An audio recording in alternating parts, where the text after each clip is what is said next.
बहुत समय पहले की बात है। एक छोटे से गांव में रामू नाम का एक गरीब आदमी रहता था। वो मेहनती था, लेकिन उसकी किस्मत ने कभी उसका साथ नहीं दिया। उसके पास थोड़ी सी जमीन थी, कुछ बकरियां और एक बूढ़ा गधा, जिसका नाम था मोटू। यही गधा उसके लिए सब कुछ था। वही खेत से घर तक सामान ढोता, गांव के बाजार तक जाता और कभी-कभी बच्चों को सैर भी कराता था। गधा बूढ़ा जरूर हो गया था, लेकिन अब भी अपने मालिक से बहुत प्यार करता था। हर सुबह जब सूरज उगता, रामू उसकी पीठ पर हाथ फेर कर कहता, चल मोटू, आज भी मेहनत करनी है। गधा अपनी बड़ी सी आंखों से रामू को देखता और अपनी लंबी गर्दन हिलाकर ढैंचू ढैंचू करता, जैसे कह रहा हो, चलो मालिक, तैयार हूं। एक दिन की शुरुआत। एक दिन की बात है। गर्मी बहुत तेज थी। सूरज आग उगल रहा था और रास्ते में धूल उड़ रही थी। रामू को शहर के बाजार में कुछ अनाज बेचने जाना था। उसने बोरे में गेहूं भरा, गधे की पीठ पर लादा और चल पड़ा। रास्ता लंबा था, खेत, नदी, पहाड़ी और फिर बाजार। चलते चलते मोटू थक गया। उसने थोड़ा रुक कर सांस ली, लेकिन रामू ने कहा, अरे मोटू, अभी मत रुक, थोड़ा और चल, फिर नदी के पास आराम करेंगे। गधा फिर चल पड़ा, लेकिन जब वे नदी के पास पहुंचे तो रामू ने देखा कि मोटू का पसीने से शरीर भीग गया है। उसने बोरा उतार दिया और उसे घास खाने दी, खुद भी पेड़ के नीचे बैठकर आराम करने लगा। नदी किनारे की सीख। रामू ने देखा कि मोटू नदी में जाकर नहाने की कोशिश कर रहा है। वो हंस पड़ा और बोला, अरे मोटू, तुझे भी गर्मी लग रही है क्या? गधा फिर ढैंचू घेंचू करने लगा।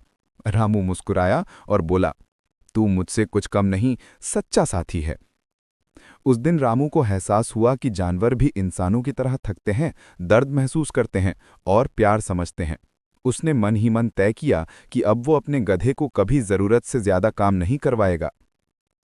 अगली सुबह की घटना। अगले दिन रामू और मोटू फिर बाजार जा रहे थे। रास्ते में उन्हें गांव के कुछ लोग मिले जो रामू का मजाक उड़ा रहे थे। एक आदमी बोला, अरे रामू, तू खुद पैदल चल रहा है और गधा खाली जा रहा है। कितना मूर्ख है तू। रामू को थोड़ा शर्म आई। उसने सोचा कि लोग क्या कहेंगे। उसने मोटू की पीठ पर बैठना सही समझा। अब वे आगे बढ़े ही थे कि थोड़ी दूर पर कुछ और लोग मिले।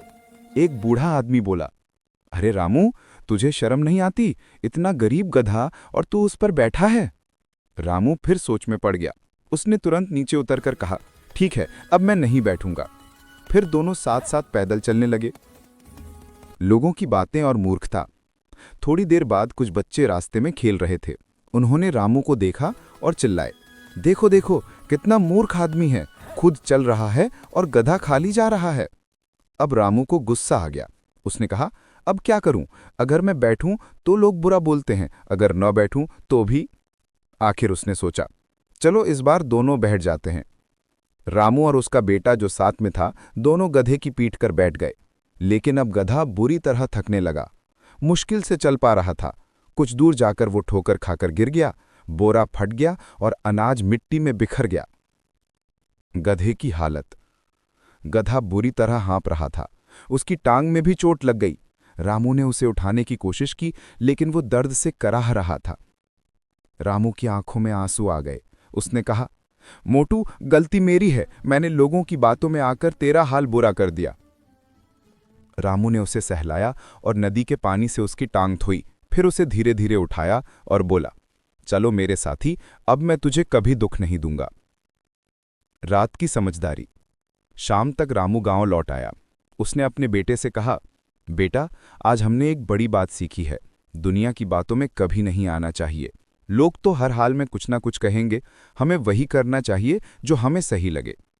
मोटू उस समय आराम कर रहा था। उसने ढैंचू की आवाज निकाली, जैसे वो भी इस बात से सहमत हो। 17 सुबह। कुछ दिन बाद मोटू ठीक हो गया। अब रामू उसका और भी ज्यादा ख्याल रखने लगा। जब भी गांव के बच्चे उसके पास आते, वो उन्हें यही कहानी सुनाता कि अगर तुम सबको खुश करने की कोशिश करोगे तो खुद ही दुखी हो जाओगे। और मोटू, वो अब भी रामू का सच्चा साथी था। जब भी सूरज उगता, वो अपनी पूंछ हिलाते हुए तैयार रहता, जैसे कह रहा हो, चलो मालिक, आज फिर एक नया दिन शुरू करें। कहानी की शिक्षा। हर किसी को खुश करना असंभव है। दूसरों की बातों में आकर अपने निर्णय मत बदलो। जानवर भी हमारे जैसे ही भावनाएं रखते हैं, उनका भी ख्याल रखना चाहिए।